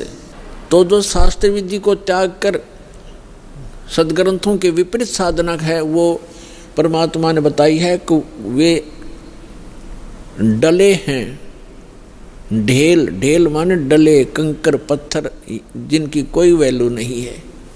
चारों युग में संत पुकारे, कूक कहा हम हेल रे, हीरे माणिक मोती बरसे, ये जग चुगता ढेल रे। पर भी लेन जात है दुनिया, हमारा ज्ञान किने ना सुनिया। परमात्मा कबीर देव जी, कबीर साहब जी बता रहे हैं कि लोक वेद के आधार से, दंत कथाओं के आधार से शास्त्र विरुद्ध साधना करते हुए ये प्राणी कुंभ के मेले का अनुष्ठान करते हैं और पर भी लेने के लिए जाते हैं वहाँ कल्याणार्थ। उसके लिए भगवान बताते हैं कि जिस तालाब या सरोवर या दरिया में आप स्नान करने जाते हो, कोई पर भी निर्धारित करके आपसे पहले वहाँ उस तालाब में, सरोवर में, उस दरिया में मेंढक, मछली और बहुत से कीड़े मकोड़े पहले से विद्यमान होते हैं, जीव जंतु, और वो तो सदा ही उसके अंदर नहाते हैं, क्या उनका कल्याण हो जाएगा? जिस प्रकार उन मेंढक और मछलियों का कोई कल्याण नहीं हो सकता, इसी प्रकार आपका भी उस पर भी में नहाने से आत्म कल्याण नहीं हो सकता। आत्म कल्याण होगा अपनी सदग्रंथों श्रीमद् भगवत गीता में वर्णित विधि और उसके अनुसार की गई साधना से। और वो साधना केवल परमात्मा ही बताते हैं, क्योंकि श्रीमद् भगवत गीता में जो गीता ज्ञान दाता है वो केवल अपने सतर की भक्ति ही बता रहा है। और पूर्ण मोक्ष यदि चाहिए अर्जुन, किसी भी भक्त को अर्जुन के माध्यम से सर्व मानव समाज को संदेश दिया गया, तो उसको चाहिए कि वो तत्वदर्शी संत की खोज करे और फिर उस परमेश्वर की शरण में जावे, उसके तत्वदर्शी संत के बताए अनुसार साधना करके उस परमेश्वर की शरण में जावे, जहाँ जाने के बाद साधक फिर लौटकर कभी संसार में नहीं आते। और गीता ज्ञानदाता अपनी सतीथि बताता है, अपना सामर्थ्य बताता है कि अर्जुन तेरे और मेरे बहुत जन्म हो चुके हैं, तू नहीं जानता, मैं जानता हूँ। श्रीमद् भगवत गीता अध्याय नंबर 4 के श्लोक नंबर 5 और 9 में, श्रीमद् भगवत गीता अध्याय नंबर 2 के श्लोक 12 में, गीता अध्याय नंबर 10 के श्लोक नंबर 2 में गीता ज्ञानदाता स्पष्ट करता है कि अर्जुन तेरे और मेरे बहुत जन्म हो चुके हैं, तू नहीं जानता, मैं जानता हूँ। और अपनी साधना बताते हैं गीता अध्याय नंबर 8 के श्लोक नंबर 13 में, ओम इति एकाक्षरम ब्रह्म व्यवहारन माम अनुसमरन ये प्रयाति तजन देहम स याति परमाम गति। गीता ज्ञानदाता ये ब्रह्म है, श्री कृष्ण जी के अंदर प्रवेश करके बोलता है, ये ऐसे ही छल करता है। गीता अध्याय नंबर 4 के श्लोक नंबर 9 में ये स्वयं कहता है कि मेरे कर्म और जन्म दिव्य हैं, अलौकिक हैं। तो ये इसके कर्म हैं। गीता अध्याय नंबर 7 के श्लोक नंबर 24-25 में स्वयं स्वीकार करता है कि अर्जुन, मैं अपनी योग माया से छुपा रहता हूँ, मैं कभी किसी के समक्ष अपने यथार्थ रूप में नहीं आता। और ये मूर्ख लोग जन समुदाय मुझे कृष्ण रूप में, व्यक्ति रूप में आया हुआ मान रहे हैं। मैं कृष्ण नहीं हूँ। भूत की तरह, प्रेत की तरह बोल रहा था उसके अंदर कि मैं कृष्ण नहीं हूँ, मैं तो अपनी योग माया से छुपा रहता हूँ। गीता अध्याय नंबर 11 के श्लोक नंबर 32 में कहता है कि अर्जुन, मैं काल हूँ और अब मैं परवर्त हुआ हूँ, अब आया हूँ। श्री कृष्ण जी तो पहले विद्यमान थे, उन्होंने पहले कभी अपने आप को काल नहीं कहा और उसके बाद फिर कभी अपने जीवन में अपने आप को काल नहीं कहा। ये काल है, इसको ब्रह्म भी कहते हैं, सरपुरुष भी कहते हैं, सरब्रह्म भी कहते हैं, ज्योत स्वरूपी निरंजन भी इसी को कहते हैं। तो ये कहता है कि मेरा तो एक ओम मंत्र है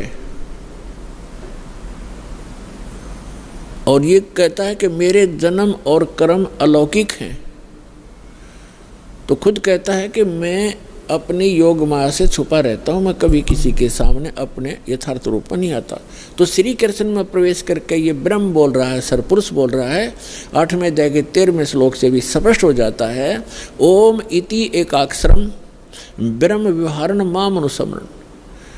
माम ब्रह्म, मुझ ब्रह्म का केवल एक ओम अक्षर है, उच्चारण करके सिमरण करता हुआ यह प्रयाति तजन देहम, जो शरीर त्याग कर जाते हुए इसी का सिमरण करता हुआ जाता है, स याति परमाम गतिम, वह परम गति को प्राप्त होता है। यानी ओम से मिलने वाली जो परम गति है, ओम से मिलने वाली परम गति क्या है? ब्रह्मलोक में जाता है साधक। और आज तक के ऋषि महर्षियों को इस ओम से आगे कोई मंत्र का ज्ञान नहीं था और ब्रह्म को ये संपूर्ण पूर्ण परमात्मा माना करते थे। और फिर घुमा फिरा कर इन्हीं ब्रह्मा विष्णु महेश तक ही इनकी बुद्धि की सुई आकर टिक जाया करती थी, क्योंकि इनको कंप्लीट स्पिरिचुअल नॉलेज नहीं था। कारण क्या है कि वेदों में ज्ञान तो उस पूर्ण परमात्मा का अधिक है, ऐसे ही श्रीमद् भगवद गीता में ज्ञान तो पूर्ण परमात्मा का ही अधिकतर है, लेकिन पूजा की विधि केवल ब्रह्म तक की है। और गलती से इन ऋषि महर्षियों ने सतगुरु के अभाव से इस ब्रह्म को पूर्ण परमात्मा भी कह दिया, इसको पूर्ण ब्रह्म भी कह दिया, इसी को पूर्ण ब्रह्म मान लिया ब्रह्म को, जबकि ये स्वयं स्वीकार करता है कि वो परम अक्षर ब्रह्म तो कोई और है, मुझसे भिन्न है और उसकी साधना करने से पूर्ण मोक्ष होता है। अब प्रसंग चल रहा है, भगवान ने आकर बताया है कि पर भी लेन जात है दुनिया, हमारा ज्ञान किने ना सुनिया। अब पर भी लेने जाते हैं, स्नान करने जाते हैं तीर्थों पर। ये तीर्थ क्या है? ये तीर्थ क्या हैं? ये कैसे निर्मित हुए? इसके विषय में ब्रह्म पुराण में, ब्रह्मा पुराण में बहुत विस्तृत जानकारी है और विष्णु पुराण के अंदर भी। उसमें क्या बताया गया है कि जैसे किसी संत ने किसी सरोवर के किनारे या दरिया के किनारे बैठकर अपनी सुविधा अनुसार, यानी जल की आवश्यकता होती है अधिकतर जीव को नहाने पीने वस्त्र आदि धोने के लिए, और साथ में फिर भक्ति करते हैं, उनके किनारे बैठकर के उन्होंने अपने अनुष्ठान किए। जैसे भी उनको गुरु मिले, जैसा भी वो अध्यात्म मार्ग से परिचित थे, उस आधार से उन्होंने वहाँ भक्ति करी बैठ के।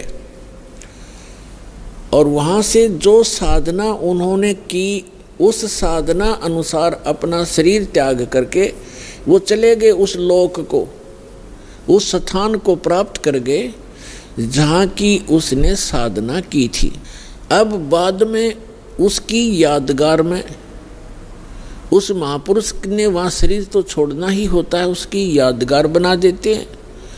और फिर शेष जो जनता होती है वो उससे प्रभावित होती है, क्योंकि वो साधना करते करते अपनी उस पूंजी में से अन्य किसी को आशीर्वाद, दुआ या बद दुआ दे करके वो प्रभावित अवश्य कर लेता है, जिस कारण से वहाँ की जनता, आसपास की जनता उस साधक से बहुत प्रभावित हो जाती है।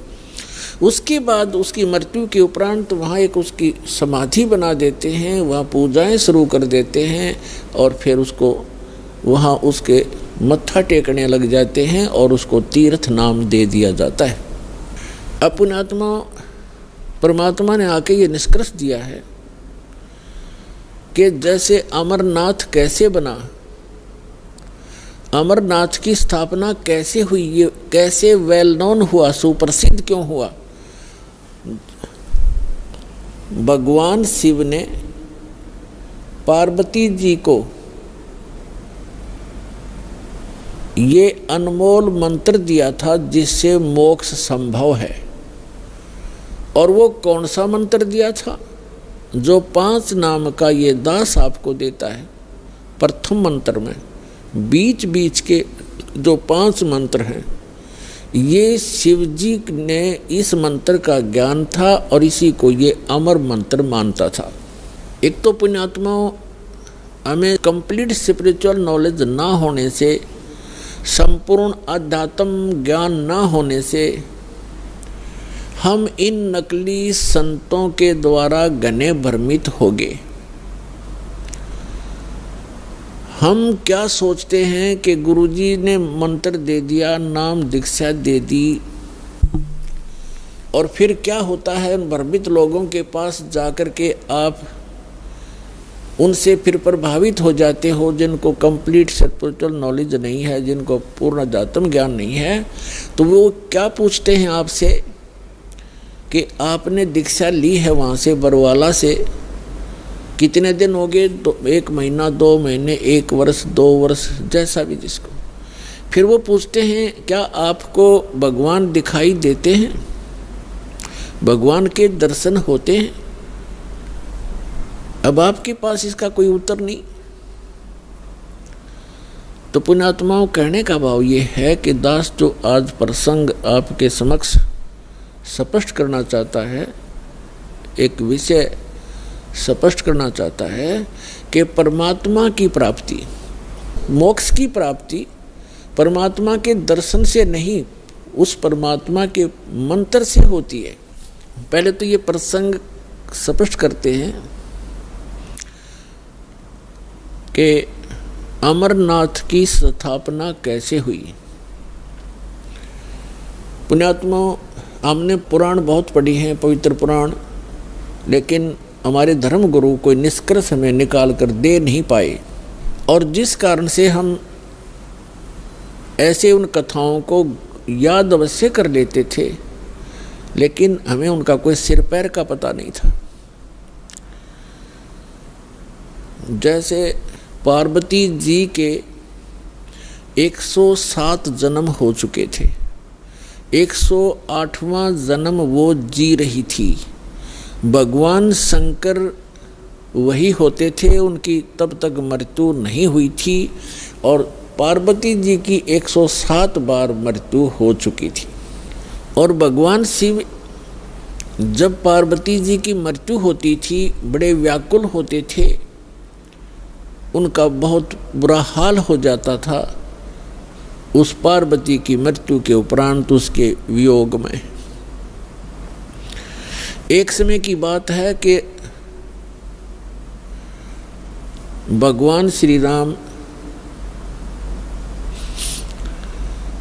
वनवास के अंदर सीता जी के अपहरण के उपरांत वृक्षों से डकरा रहा था, रो रहा था, सीता की खोज पूछ रहा था, मृगों से लिपट रहा था, ऊपर से आसमान से पार्वती और शिव देख रहे थे।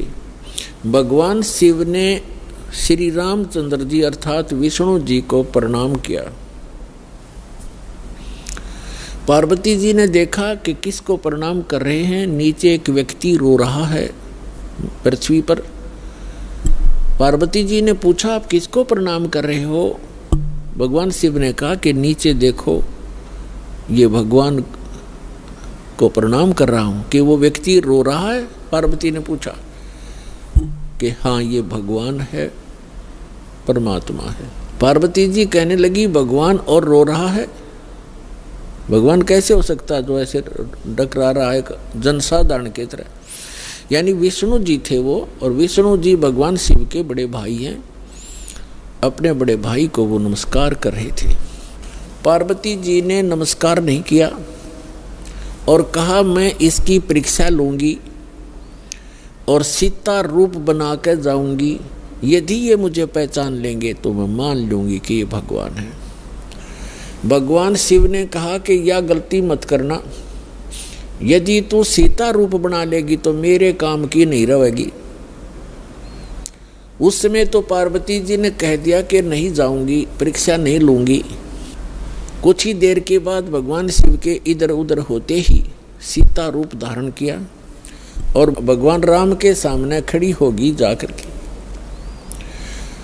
अब भगवान रामचंद्र जी ने कहा कि हे दक्ष पुत्री, हे दक्ष की बेटी, भगवान शिव को कहाँ छोड़ाई, अकेली क्यों आ गई?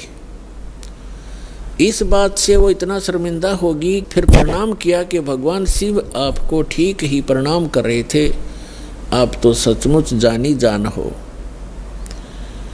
अब देखो पुण्यात्माओं, इस काल के जाल को समझना। श्रीमद् भगवद गीता अध्याय नंबर 7 के श्लोक नंबर 8-9 में ये गीता ज्ञानदाता काल है, ब्रह्मा विष्णु महेश का पिता है, 21 ब्रह्मांड का स्वामी है। ये कहता है कि जितने भी मेरे अंतर्गत प्राणी हैं, चाहे वो ब्रह्मा है, चाहे विष्णु है, चाहे शिव जी है, चाहे शंकर है, चाहे राम और कृष्ण है, उन्हीं के, तो इन सभी जीवों की बुद्धि मेरे हाथ में है, मेरे कंट्रोल में है। सब बलवानों का बल मैं हूँ, सबकी बुद्धि मैं हूँ, यानी मेरे हाथ में है। अब देखो, इस काल ने उस समय तो भगवान श्री राम की बुद्धि ऑन कर दी, जिस समय पार्वती को पहचान लिया कि सीता नहीं है तू, और उधर से अपनी पत्नी का पता नहीं उसको, उसने कौन उठा ले गया, तो खाक जानी जान था यो। तो ये सब खेल इस काल के हाथ में है।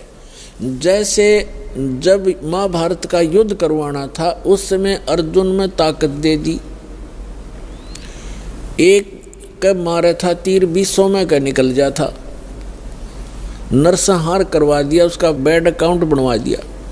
फिर वही अर्जुन जिस समय भगवान श्री कृष्ण जी की मृत्यु हो गई थी और सभी यादव भगवान श्री कृष्ण का पूरा कुल आपस में लड़का मर गया था, कटके कत्लेआम कर दिया था। 56 करोड़ यादव दुर्वासा जी के श्राप से आपस में लड़ मरे थे। कोई नर यादव शेष नहीं था उस द्वारकापुरी में, कैर टूट गया। उस समय श्री कृष्ण जी के आदेश अनुसार अर्जुन उन गोपियों को, वहाँ की सभी औरतों को लेकर वापस आ रहा था इंद्रप्रस्थ। रास्ते में वही धनुष जिससे महाभारत का युद्ध जीता था, वही धनुष उनके साथ था। रास्ते में भीलों ने, जंगली लोगों ने अर्जुन को पीटा और उनके गहने तोड़ ले गए, सारी औरतों के, कुछ एक औरतों को भी ले गई, और अर्जुन का हाथ नहीं उठा। उस समय अर्जुन रो रहा है कि कृष्ण बड़ा छलिया था, इसने जब युद्ध करवाना था तब तो मुझे शक्ति दे दी, अब वही मेरा गांडीव धनुष है, वही मैं अर्जुन हूँ, आज मेरे से ये उठ नहीं रहा है। तो यहाँ परमात्मा कहते हैं, भोले आदमियों तुम कहते हैं मूल लहे ना मूर्खा, गिनते हैं क्यों डारे। मूल लहे ना मूर्खा, ये गिनते हैं क्यों डार, कि तुम इस जड़ से परिचित नहीं हो, इस सारे एपिसोड का जो भी महाभारत वगैरह हुए हैं, इसकी मूल कौन था? ये काल था। ये काल है, जब इसने अपना उल्लू सीधा करवाना तो पावर दे देता है, जब उसकी ब्रह्मटी होनी है छोड़ देता बाढ़ में जाओ। तो अर्जुन खड़ा खड़ा पिट रहा है। तो कहने का भाव ये है कि अब एक ही आज के सत्संग में आपको काल का बहुत सा जाल समझ में आओगा, और जिन पूजाओं को हम किया करते थे वो भी एक काल जाल ही आपको स्पष्ट होगा। अब क्या हुआ, पार्वती जी वापस आ गई कैलाश पर्वत पर अपने महल में। उधर से भगवान शिव की बुद्धि खोल दी काल ने, और उसके मन में ये पक्का हो गया कि यह अवश्य परीक्षा लेकर आई है। भगवान शिव ने पूछा कि पार्वती परीक्षा ले आई? झूठ बोल दिया पार्वती ने, परीक्षा नहीं ली अविनाशी, मैं ना गई कितना भी। तो भगवान शिव की वह बुद्धि खोल दी, उसने देखा वो अपनी दिव्य दृष्टि से सचमुच ये जाके आई है। तो भगवान शिव ने पार्वती जी से पति पत्नी का नाता तोड़ दिया, रहते वहीं पर, लेकिन उनसे वो पति पत्नी वाला व्यवहार बंद कर दिया। वो जान गई अपनी गलती से कि मेरी गलती से सारा काम हुआ है। भगवान शिव ने बताया कि आपने मेरी माँ का रूप बना लिया, क्योंकि भगवान विष्णु उनके बड़े भाई हैं और लक्ष्मी उनकी विष्णु जी की पत्नी यानी बड़े भाई की पत्नी भाभी माँ के तुल्य मानी जाती है। तो उसने कहा कि तूने मेरी माँ का रूप बना लिया, मेरी भाभी का रूप बना लिया, इसलिए तू मेरे लिए पत्नी रूप में स्वीकार्य नहीं रही। तो उधर से पार्वती ने एक दिन देखा, 2 दिन देखा, 10 दिन, 1 साल, वह दुखी होगी। और जब बच्ची दुखी हो जाती है तो कहाँ आश्रय तकती है, अपने पीहर जाती है माता पिता के यहाँ। अब माता पिता के यहाँ गई, लेकिन माता पिता उससे अक्षुब्ध थे पहले से ही। क्यों? क्योंकि उसने अपनी मर्जी से विवाह किया था भगवान शिव से। उसका पिता दक्ष बिल्कुल खुश नहीं था शिव जी से ब्याह करके। अब वो अपनी मर्जी से विवाह करके आई थी, दक्ष दुखी थे उससे। उधर राजा दक्ष ने उसी समय एक यज्ञ कर रखी थी, एक धार्मिक अनुष्ठान कर रखा था अपने घर में। और धार्मिक अनुष्ठान के अंदर एक ऐसा इन ब्राह्मणों ने, गुरुओं ने बना रखा है कि धार्मिक अनुष्ठान करे तब सारी लड़कियों को, उनके पतियों को यानी अपने दामादों को भी आमंत्रित किया जाता है, और भी गणमान्य व्यक्तियों को, साधु संतों को भी आमंत्रित किया जाता है। तो पार्वती जी की जो अन्य बहनें थी उनके पति भी आए हुए थे, वो बहनें भी आमंत्रित की हुई थी, लेकिन पार्वती को आमंत्रित नहीं किया था, ना शिव को बुलाया था, क्योंकि राजा दक्ष उनकी शक्ल भी देखना नहीं चाहते थे। जब पार्वती अपने घर पहुंची तो क्या देखा, वहाँ हवन हो रहा है, यज्ञ हो रही है, और जितने भी रिलेटिव थे सभी आए हुए हैं, सभी बहनों के पति भी आए हुए हैं, और उनके यथाचित उस यज्ञ में आसन लगाए हुए हैं, और प्रतिदिन उनका हिस्सा निकाला जाता था। जैसे ब्राह्मण लोग कहते हैं, आपने देखे होंगे फेरे करते समय के 5 यहाँ रख दे, 11 वहाँ रख दे। तो ऐसे ही किया करते हैं कि इतने रुपए अपने दामादों के रख दो। तो उनका हिस्सा रखा हुआ था प्रत्येक के आसनों के पास। और पार्वती पूरे मंडप में घूम के अपनी माँ के पास आ गई, और ना दक्ष उनसे मुख से बोला कि आजा बेटी, और बेटी माँ के पास ही अपना दुख रोया करती है। अपनी माँ के पास जाके कहने लगी, माँ आपने यज्ञ कर रखा है, धर्म यज्ञ कर रहे हो, और हमारे को आपने आमंत्रित नहीं किया। क्यों नहीं किया? और ऐसा भी था कि जैसे किसी बहन का कोई पति नहीं आया है, उपस्थित नहीं हो पाया किसी कारण से, तो उसका आसन लगा रखा है और उसके लिए फी प्रॉपर उसका हिस्सा भी रखा हुआ है। तो पार्वती जी ने कहा अपनी माँ से कि आपने ना तो अपने दामाद को आमंत्रित किया, ना मुझे किया, ना उसका आसन लगा रखा है, ऐसा भेदभाव तुमने क्यों किया हमारे से। तब माँ ने कहा कि बेटी, ना तो तू मानती मेरी बात, ना तेरा पिता मानता, तूने भी अपनी मर्जी से ब्याह किया था, इससे तेरा पिता क्षुब्ध है और ये इस कारण से तुम्हें बुलाया नहीं। तो पार्वती जी ने अपने पिता से प्रश्न किया कि आपने न तो अपना दामाद बुलाया, ना मुझे आमंत्रित किया, क्या मैं आपकी बेटी नहीं? तो दक्ष ने कहा कि मैं ना तेरी सूरत देखना चाहता हूँ और ना उस सर्प लपेटे हुए व्यक्ति को बुलाकर अपनी बेइज्जती करवाना चाहता हूँ, और आपको किसने बुलाया यहाँ पर, आप जा सकती हैं। इस अपमान को वो पार्वती सहन नहीं कर सकी और एक बहुत बड़ा हवन कुंड बना रखा था को 7-8 फुट नीचा, और उसमें ये क्योंकि राजा का यज्ञ ब्राह्मण कुंड से अपने घर से डालना था कि घेर कर लकड़ और सोआ बरबर कड़छे घेरे पूरे लोटे के लोटे और डीक पड़े हवन की। तो पार्वती ने कहा कि मैं करवाती हूँ तेरा यज्ञ संपूर्ण। ऐसा क्षुब्ध हुई, इतना गुस्सा मान के, और हवन कुंड में छलांग लगा के जल गई। जल्दी सी हवन कुंड को बुझाया गया, तुरंत ही उसको निकाला गया, सारा शरीर जल गया, लेकिन अस्थि शेष रह गई, अस्थि पिंजर शेष रह गया। भगवान शिव को पता चला, ये बहुत लंबी कथा है। भगवान शिव ने फिर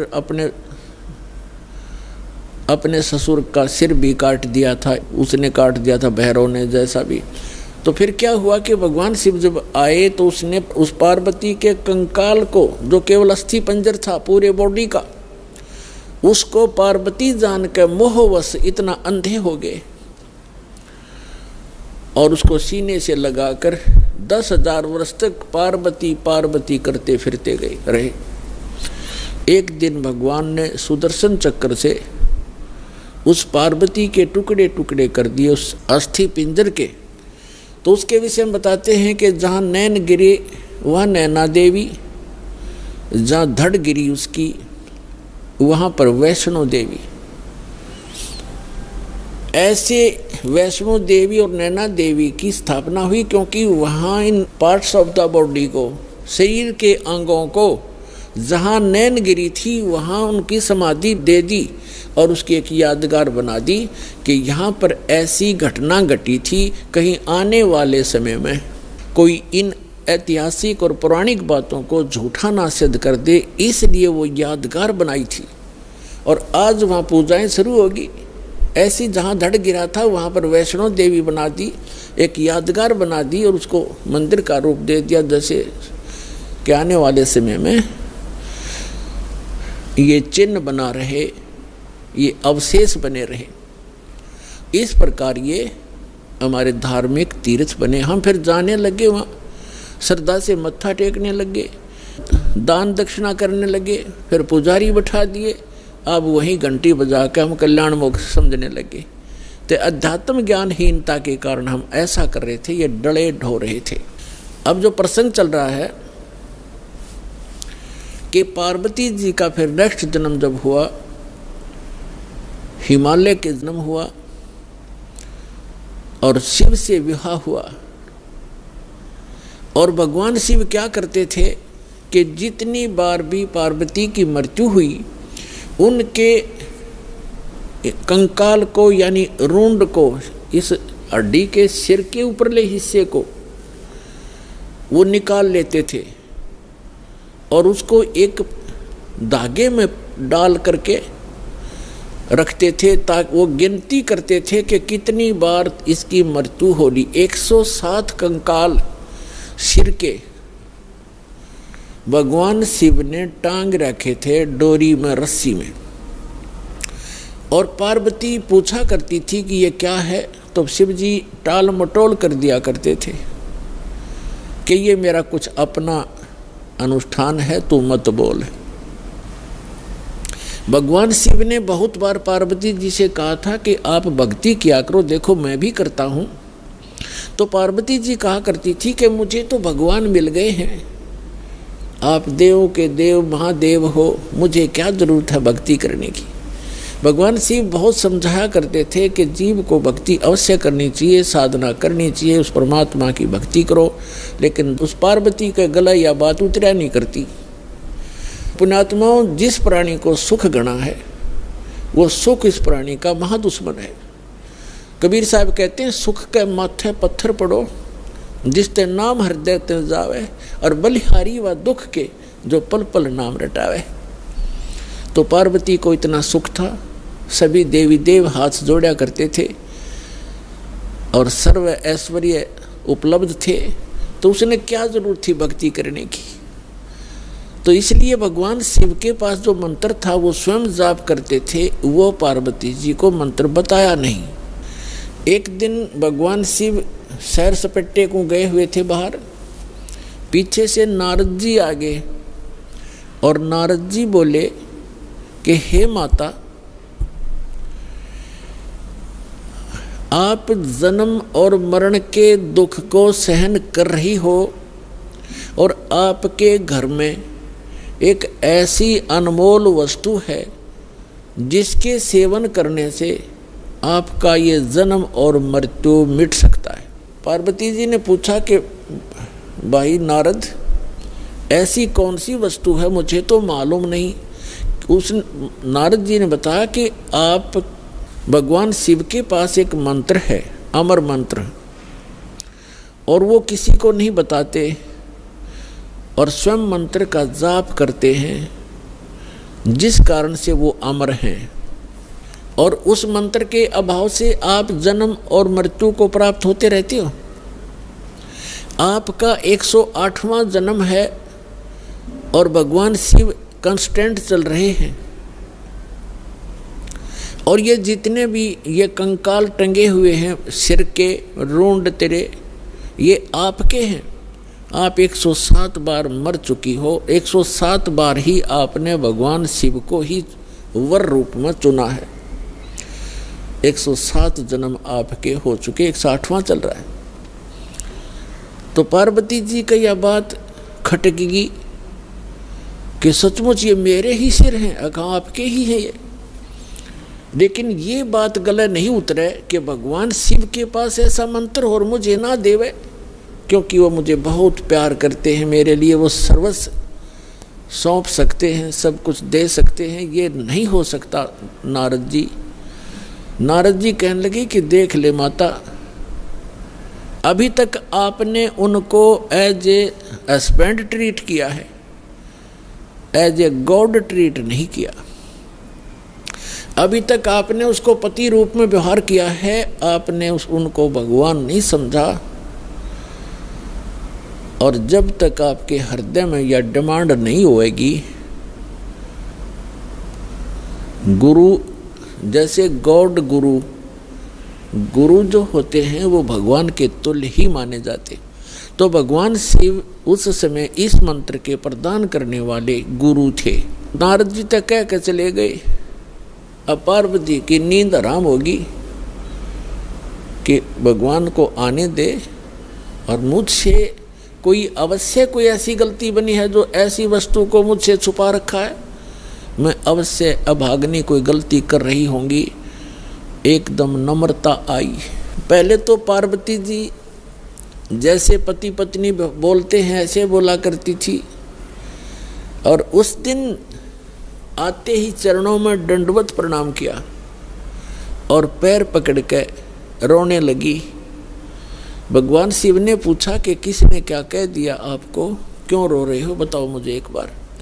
तो पार्वती ने कहा कि आपके रहते मुझे कौन क्या कह सकता है, लेकिन मैं बहुत निकम्मी हूँ कि मैं ऐसी कोई गलती कर रही हूँ जिस कारण से आपने मुझसे एक अनमोल वस्तु छुपा रखी है।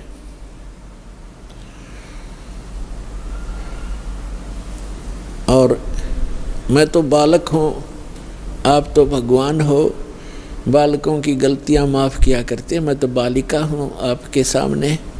और मुझे क्षमा करो, मुझसे कोई ऐसी गलती हुई। आपके पास एक अमोघ मंत्र है जिससे मेरा कल्याण हो सकता है। और तब भगवान शिव ने पूछा, भगवान शिव ने सोचा आज या कौन सा स्टेशन पकड़ेगी, या तो कदे भी इस बात के निकट भी नहीं थी, ना ऐसा मैंने कदे भाव देखा, ऐसी विनम्र नहीं देखी। तब उसने कहा कि तुझे कौन ऐसा भगवान मिल गया जो तेरी बुद्धि बदल दी। ये तेरे सतर का ज्ञान नहीं पार्वती, तेरी बुद्धि को मैं खूब जानता हूँ। तब पार्वती जी ने कहा कि नारद जी आए थे, उन्होंने मुझे बताया है कि ये जितने भी ये कंकाल टंगे हुए इस माला में, ये मेरे सिर के, मेरे मुंह के रुंड, ये मेरे ही बताए हैं। मैं 107 बार मर चुकी हूँ और आपको ही पति बनाया है मैंने। हे भगवान, क्या मैं मरती थी आप मुझे कितना प्यार करते हो, और ये जब मैं मरती थी तो क्या आपको दुख नहीं होता था, और फिर भी आपने मुझे वह वस्तु नहीं दी जिससे मैं आपके जीवन तक तो जीवित रह सकती थी इस मंत्र से, ऐसा बताया है। तो भगवान शिव ने कहा कि सचमुच ये सब सिर तेरे ही हैं और गिनती के लिए रखे हुए हैं ताकि तेरी बुद्धि ठिकाना आ जा, इसलिए रखे। और ये दिन आ गया आज। तो परमात्मा ने, भगवान शिव ने कहा कि आज तक मैं तेरी मृत्यु के उपरांत मैं कितना दुखी हुआ करता, वो तो मेरा मन जाने। जैसे उन्होंने बताया कि एक बार राजा दक्ष के यहाँ तू मृत्यु को प्राप्त हुई थी और तेरे उस अस्थि पिंजर को लिए मैं 10,000 वर्ष तक सीने से लगाए फिरा करता। मैं इतना पागल की तरह तेरे ऊपर आसक्त था, तेरे वियोग में मैं इतना दुखी होता था। पार्वती ने कहा कि फिर भी आपने मुझे ये मंत्र क्यों नहीं दिया जिससे मैं मरती नहीं और आपके साथ ही रहती। तब भगवान शिव ने कहा कि ये मंत्र ऐसे नहीं दिया जा सकता, जब तक जिज्ञासा प्रबल ना हो इस मंत्र के बताने का कोई लाभ नहीं बताने वाले को, बल्कि पाप ही लगता है।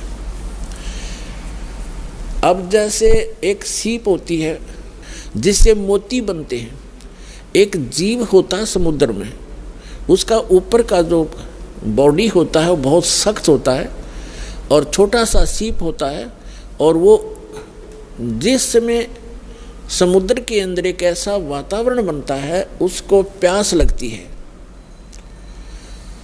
और वो समुद्र के जल को ग्रहण नहीं करती, वो ऊपर आ जाती है सतह पर, पानी के ऊपर की सतह पर। और जब स्वाति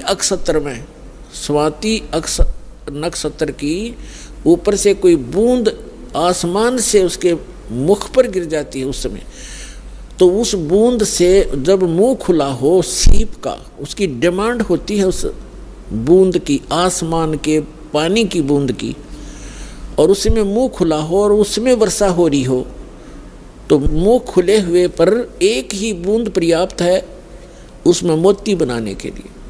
और मुंह खुला ना हो और सीप बेशक ऊपर सतह पर जल के ऊपर घूम रही हो, चाहे सारा सामन बरस जा, उस मोती नहीं बन सकता क्योंकि उसका मुंह खुला नहीं है। तो ऐसे ऊपर बगैर मुंह खुले और उस बूंद की कोई वैल्यू नहीं है, व्यर्थ जाती है। ठीक इसी प्रकार भगवान शिव ने बताया कि आपके अंतःकरण का मुंह खुला नहीं था, आपके अंदर ये जिज्ञासा उत्पन्न नहीं हुई थी, इसकी डिमांड नहीं हुई थी। और आज नारद जी ने आपके अंदर ये प्रेरणा पैदा करके आपके अंतःकरण की वो डिमांड प्रेरित कर दिया, आपको आपकी प्रबल इच्छा होगी। अब ये मंत्र दूंगा पार्वती तो तेरा काम करेगा। पहले मैंने बहुत बार कोशिश की थी कि आपको ये मंत्र दूं, लेकिन आपने तो कान्ना पे कटाड़ी सारी बात, और कभी भी नहीं आपने भक्ति करने की सोची भी नहीं। अगर आप मेरे ज्ञान को सुनती तो मैं ये मंत्र आपको प्रेरित करके ये मंत्र भी देता, लेकिन ये ऐसा अनमोल मंत्र है, बगैर जिज्ञासु के और प्रबल इच्छा हुए बिना ये देना व्यर्थ होता है। इसलिए मैंने आपको मरते हुए भी देखा, मैं रोता भी था, डकराता था, टक्कर मारता था, लेकिन ये अनमोल वस्तु दे नहीं सकता था। तो पुण्यात्माओं, उस मंत्र को कितना कॉन्फिडेंस रखा गया था भगवान शिव के द्वारा। पार्वती के अतिरिक्त उन्होंने किसी को ये मंत्र फिर खोला भी नहीं। अब पार्वती से कहा कि इस मंत्र को मैं उस स्थान पर दूंगा, कोई अन्य जीव जंतु ना सुन ले। तो वो कहाँ ले गए उनको? वहाँ ले गई जहाँ आज अमरनाथ नाम से स्थान प्रसिद्ध है। वहाँ एक उस स्थान पर एक सूखा वृक्ष था, सूखा वृक्ष खड़ा था, उसके पत्ते नहीं थे, टहनी अवश्य खड़ी थी, पत्तों रहित सूखी। और उसकी एक खोगड़ माने वृक्ष के अंदर एक उसके तने में एक सुराख बन जाता अपने आप ही कुदरती, और उसमें एक मादा तोते ने अंडे दे रखे थे, उत्पन्न कर रखे थे। एक तोते के अंडे थे उसमें, क्योंकि अगर कोई हरे वृक्ष के नीचे बैठते हैं तो कोई ना कोई पक्षी भी आकर बैठ सकता था, दिखाई नहीं देता। इसलिए ऐसे सूखे वृक्ष के नीचे बैठे जाकर कि कोई पक्षी भी निकट आएगा तो पता लग जाएगा। तो उससे पहले भगवान शिव ने अपने दोनों हाथों को ऐसे जोर से बजाया 3 बार, और इतना भयंकर नाद हुआ, आसपास के पक्षी और पशु सैकड़ों किलोमीटर दूर उड़कर चले गए, इतने भयभीत हो गए। और जो अंडे थे वो भी बच्चे बनकर उड़ गए। एक अंडा वो खराब था, डिफेक्टिव था, वो वहाँ रह गया। अब पुण्यात्माओं देखना, ये है कंप्लीट स्पिरिचुअल नॉलेज, ये संपूर्ण अध्यात्म ज्ञान है। अब आप देखते हो जैसे अस्थि उठाते हैं, अस्थि फूल उठाते हैं, जो हार्ड जीव के, मनुष्य के, स्त्री या पुरुष के जला दिए जाते हैं, शरीर को अंतिम संस्कार कर दिया जाता है शरीर का, उसके बाद उसके कुछ कण हड्डियों के बच जाते हैं, उनको फूल बोलते हैं, अस्थि बोलते हैं। उनको वहाँ से उठाया जाता है उस राख से, और कहाँ डाल के आते हैं? गंगा में, दरिया में। क्यों डालते हैं? ये तो एक बहकाने वाली बात है कि वहाँ गति करवाने जाते हैं। मरने के बाद जीव चला गया जहाँ जाना था, उन हड्डियों के कहीं फेंकने से, दरिया में डालने से गति होती है। उसका मूल उद्देश्य ये है कि जैसे हम जिस बॉडी में रहे हैं, ये शरीर हमने सबसे प्रिय है। इंसान कोई रोगी हो जाता है, रोग भयंकर होता है, उसमें बहुत इलाज करवाना पड़ता है, तो अपने मकान और ज़मीन को भी बेचकर इस शरीर को सुरक्षित रखना चाहता है। ये कितना प्रिय होता है। और इसको छोड़कर जब ये प्राणी जाता है, पहले ये ऊपर ले जाया जाता है, वहाँ तपस्शिला पर इसको भुना जाता है, इसके अंदर से गंध निकाल कर फिर इस जीव को फेंक दिया जाता है। ये आकाश मार्ग से आकर धर्मराज के दरबार में पंक्ति में खड़ा हो जाता है। इस प्रोसेस में इसको 10-12 दिन लग जाते हैं। इसलिए 13वें दिन ये वापस आ जाता है, जहाँ इसने गधा बनना है, कुत्ता बनना है, सूअर बनना है या भूत बनना है, उस लाइन में फिर लग जाता है। तो ये प्रेत बन जाते हैं अधिकतर। भूत पूज कर भूत बनेंगे, तो हम सब भूतों की पूजा ही करते थे। तो प्रेत बनकर आता है कहाँ? अपने घर में। घर से फिर अपने शरीर को खोजता है, मेरा शरीर कहाँ, उसमें प्रवेश करूं। फिर वो वहाँ से चलता चलता जाता है, क्योंकि एक फिल्म सी बनी होती है, वो फिर वहाँ जाता है जहाँ उसका अंतिम संस्कार किया होता है। तो वहाँ अगर वो अस्थि नहीं उठाई जाती है तो वो जीव उन अस्थियों को चिपक जाता, मेरी है, ये मेरी है, उनका चिपका रहता वहाँ पर। और उन्होंने, जिन गुरुओं को ज्ञान तो था नहीं, उन्होंने सोचा कि ये अस्थि अगर यहाँ से उठा कर और कहीं फेंक आवें, दरिया में डाल दें, तो ये कि उस प्रेत का हाथ ना लगे, वो यहाँ चिपक कर ना बैठे इन शमशान घाट में, यहाँ गांव में ना रहे, कहीं और चला जा। इसलिए उसको उठाकर उनकी अस्थियों को जल प्रवाह कर देते हैं। वहाँ डालने के बाद फिर इसको पता ही नहीं लगता वो कहाँ गई। इनका ये उद्देश्य होता है कि वो वहाँ से जगह छोड़ जावे, उनकी खोज में उड़ा गंगा किनारे धक्के खाता रहे। तो पुण्यात्माओं, ये अस्थि उठाने की ये प्रक्रिया यहाँ से चली है। और इसे उठाओ या ना उठाओ, ये कोई फायदा नहीं, उसमें कोई लाभ या हानि नहीं है उस जीव को जो चला गया शरीर को छोड़कर बाद की क्रियाओं से। अब ऐसे ही जैसे आपको बहुत बार बताया है कि इस प्राणी को मानव शरीर 2 प्रकार से प्राप्त होता है। एक तो 84 लाख योनियों को भोग गए, एक टर्न वाइज एक मानव शरीर कंपल्सरी प्राप्त होता है। और दूसरे प्रकार का वो होता है जो शुभ संस्कारों से लगातार भी कई मनुष्य जीवन आपके पूर्व जन्म के पुण्य संस्कारों से हो जाते हैं। तो एक सुखदेव नाम के ऋषि हुए, फिर वो बाद में उनकी आत्मा 84 लाख योनियों को भोगती भोगती, और तोते का संस्कार था उसका। अब तोते में उसका इतना ही संस्कार था कि उस गंदे अंडे में ही उसकी वो अंडा उसके निमित्त था वो अंडा। जैसे गर्भ में ही कई बच्चे मर जाते हैं, तो उनका उतना ही संस्कार होता है उस मनुष्य जीवन का। तो वो पूरा कर लिया उसने, एक मनुष्य जीवन गर्भ में मर जाना, बाहर आते ही मर जाना, इस तरह। अब उसका संस्कार था इतना ही कि उस अंडे में उसकी आत्मा आई और अंडा गंदा हो गया। अब उसके बाद भी वो उसका चिपका रहा कि मेरा है, वो आत्मा वही रही। और बाकी अंडे जो स्वस्थ थे, भगवान शिव की अपनी जो धारणा से कि आसपास कोई अंडा हो वो भी स्वस्थ हो जाए, तो वो उस ताड़ी बजाने से अंडे बच्चे बनकर और पक्षी बनकर उड़ गए। अब वो संस्कार था उसका ऐसा ही निर्धारित था कि वहाँ भगवान शिव कथा सुनावेगा पार्वती को, और उसके संस्कार से फिर वो परमात्मा, क्योंकि कोई भी ज्ञान उपदेश दिया जाता है पहले सत्संग किया जाता है। तो भगवान शिव ने पार्वती को पहले उस अमर परमात्मा की कथा सुनाई कि कोई ऐसी शक्ति है, इनको वैसे ज्ञान नहीं, लेकिन वेदों से जैसा इनको ज्ञान प्राप्त हुआ तो ये बता रहे थे कि पार्वती उस परमात्मा की भक्ति करनी चाहिए, उस भगवान की भक्ति से जीव का मोक्ष होता है। और मानव शरीर, इन देवताओं को भी ये मानव शरीर माना जाता है, और मानव शरीर ये भगवान की साधना उपासना के लिए ही प्राप्त होता है।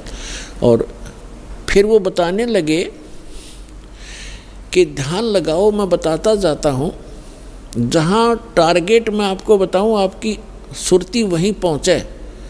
क्या बताया कि मूल कमल जो गुदा के पास है, रीढ़ की हड्डी के अंदर की तरफ, उसमें गणेश जी का वास है और उसका किलियम जाप है। और ऐसे इसको ऐसे ऐसे बोल है।